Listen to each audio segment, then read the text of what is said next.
Hi guys, welcome back to my channel. So I know it's been a little bit since I've posted on here, but I finally got a little bit of inspiration to post. This week is kind of a big week. It's Nurses Week. It is also Mother's Day is this week, and also my son's 6th birthday is this week. And so this story has to do with kind of all of those things. And so I thought it was only appropriate to sit down and just share with you guys the story of when I gave birth to my son and when a nurse saved my life.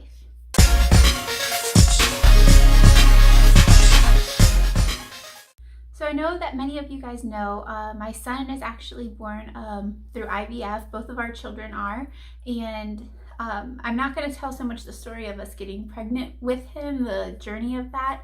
I'll give a brief, quick rundown. We had tried to have children on our own for 4 years. We had 4 different infertility treatments that had failed. And then finally we got pregnant with my son, and that was a super joyous moment for us. There's just really no words to describe how joyful we felt and how grateful we felt after years of praying for that. And like I said, I'll hopefully be telling that in another story, but that's the quick rundown of it. And so we were pregnant, and things were perfect in my pregnancy. There was one time where I got sick. I was eating something and it just didn't settle right in my stomach. Went to the bathroom, took care of it, came back and just kept eating it. And I don't know about you, but most of the time whenever you get sick after eating something, like, you don't want to eat it anymore. And that was not the case for me. Pregnancy is a weird thing, and that was one of those times where my body just did what it wanted to do. And other than that, I really had a really great pregnancy. All the way, the whole 9 months, I felt really well, and I was able to walk around and get around all the way up until my due date. People kind of couldn't believe how far along I was towards the end because of how well I was getting around. And I really was just really blessed with a really great and easy pregnancy. And I knew that wasn't the case for a lot of people, so I definitely did enjoy it and take advantage of it. And I was grateful for it. But anyways, so my due date rolls around, and I was a little bit dilated, but there was really no sign of him coming anytime soon. And so my doctor decided to do a non-stress test. And so we went into the hospital, we did the non-stress test, and everything was perfect. And so she said she would see me again in a couple of days, and we would do another one. And then if that one went well, we would be talking about being induced later that week. Well, the first one went really well. The second one did not go so well. Our son's heart was not doing so well in there. The placenta was just getting old, and he just couldn't, it wasn't doing its job. It wasn't helping him at all anymore. And so they decided to go ahead and induce me, and they started giving me Pitocin, and we were completely surprised. We thought everything would be normal based on the first non-stress test that we did, that we thought everything would be fine. So we were not prepared at all. I mean, we were prepared, but we went into the hospital thinking we were going home that day. And so we actually decided not to tell anyone that we were in the hospital.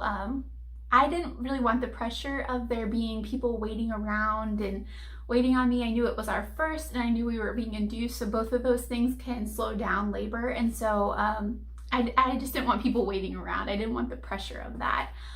There was a little bit of added pressure already because our doctor, it was actually her birthday that day. And so I knew that she had a family dinner that evening, and so I kind of felt like a little bit of pressure because I knew that she would want to be at her birthday dinner, you know.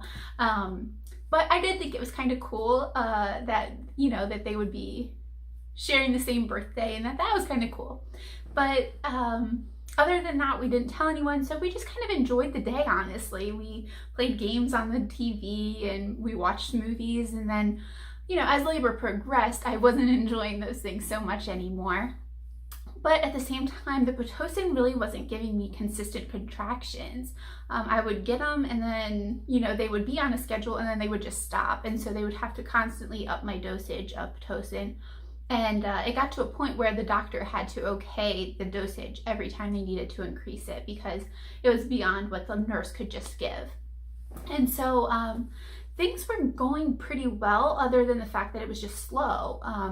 there wasn't really much to it. And then, you know, towards the end of the evening, I started to get a little bit more uncomfortable. And they had told me pretty much that they were pretty sure that I was going to be giving birth that day. And so I knew that towards the end of the evening, like, my doctor's still waiting to go to her dinner, and I know that my baby is coming. And so there's a lot of excitement, a lot of anticipation. So around 7 o'clock, which is funny because that's the time that nurses change, I decided, okay, like, I think I might be a little bit ready. And a lot of that was the pressure of knowing that my doctor's family was waiting to go to dinner with her. And, but I also was feeling uncomfortable. And so around the nurse change, the new nurse came in, and we decided that with the new nurse change, that's when I would start pushing. And I'll never forget meeting her. There was just an instant connection with her.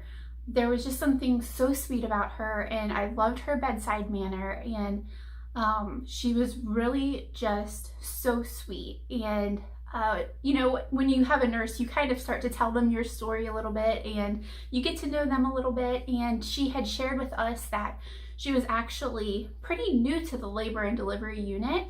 She was previously in the ER, and that comes into play later, so pay attention to that little detail. But so she's just telling us a little bit about her, and we tell her our story, and like how this is such a big moment for us. This is more than just being pregnant and everything, that there was so much leading up to us getting pregnant, and we were able to basically just share our whole journey with her. And through all of our conversations, we found out that she was actually a believer too, so that was really exciting for us. And so she's there, my doctor comes in, and we start pushing, and contractions still weren't coming regularly. And so I just kind of pushed whenever I got one, and sometimes that would be 2 minutes apart, and sometimes that would be 10 minutes apart, and sometimes my contractions would last for 10 seconds, and sometimes they would last for 30 seconds. There was no consistency to them at all. And so I pushed, and I pushed, and I pushed, and we ended up having to change position a couple times. And we would change position, we would try something. I wasn't fully able to push because I was getting tired because I was pushing for so long. So they ended up bringing out the big bar that they put over your bed, and they tie like a bed sheet on it, and you pull on that. And so I was trying that. I was trying all these different things. And meanwhile, we're talking to my doctor, and everyone's just kind of laughing and having fun. And like, I'm at the point now where I'm not really having fun anymore. And my doctor's phone is actually like ringing because her family's wondering where she is. So 2 hours go by, and I am still pushing, and I was getting worn out and frustrated because I felt like I wasn't doing something right. I just felt like something wasn't right. Like, I didn't know what I was doing wrong. But they kept reassuring me that I was doing fine, that I was doing good. It was just my first, and so it was just going to take a little bit of time. So finally, like, I can tell, like, things are starting to progress, things are starting to get more serious, and they tell me that he's crowning and that they can actually see his head. And I was so excited, and they actually brought in a mirror, and that was exactly what I needed. I didn't think that I would want to see, but it was exactly what I needed. It was the motivation that I needed to see how close he was, to give me the motivation to push after pushing for over 2 hours. And so as soon as I saw him, I was like, okay, I'm in it. Like, I am doing this now. Like, I am going to push. And also, something about me is I'm pretty introverted. I'm very quiet, and I don't like attention on me. And so I had made up in my mind that I was not going to be a screamer during labor, that I was just going to take it and deal with it. And I was not going to make a big scene. And I'm seeing him come out, and so I'm like, okay, this is it. And my whole dream of not making a scene went out the window. I screamed, and it was not voluntarily at all. I let out a scream, and later come to find out, my husband, that scared him because he knows how quiet I am and how much I was dead set against screaming. And so it worried him to see me like that. And so I thought for sure, like, this has to be it. The pain that I am feeling is crazy intense. This has to be it. And sure enough, it was not. That contraction passed and he still was not there, but they assured me one more push and he was out. So my next contraction, I pushed, I screamed again, and he was out. And it was a beautiful, beautiful moment. There's just nothing like it. If you're a mom, if you're a dad, you know that there's just nothing like that moment that you see your firstborn child, and there isn't just instant, amazing love. And I was bawling, and he was bawling, and my husband was bawling, and I looked down at the doctor and the nurse, and they're crying, and it was just such a beautiful, beautiful moment. And I'll never forget it, and I treasure it so dearly because of everything that we had worked towards, all of the tears and all of the prayers and all of the times of feeling just total despair, all the times of seeing other people get pregnant and other people having kids, and that being our heart's desire for so long. And it was finally here, and he was here, and he was just so perfect. I was crying and crying and crying, and I just look over to my husband, and all I could say was, he's perfect and I love him. He's perfect and I love him. And I still pretty much feel that way today. But anyways, so that was like our moment of him coming into this world and changing our lives. And pretty soon after, I found out that the reason I screamed was that I had torn pretty significantly. It was a 3rd-degree tear, and I had lots of stitches, and so it was pretty understandable why I screamed those 2 times.